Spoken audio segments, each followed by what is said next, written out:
All right, what's going on, guys? Wojtek here from MotorUnion. Today we're going to show you guys how to start this 1906 machine.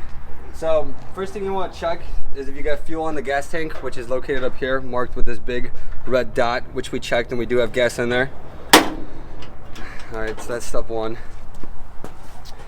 Step two, you're going to want someone in there just in case the vehicle tends to jump in gear or anything else to happen. So we're going to have our assistant actually hop in there. You want to jump in there, Donnie? And turn it all the way from left to right. Once we got that turned, that's basically like turning on the ignition.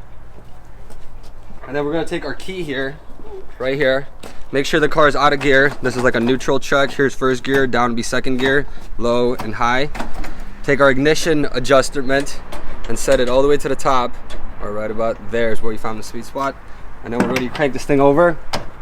So what you want to do is give it one solid bump and then kind of start operating the throttle and go from there. So we're going to see if we can get it going.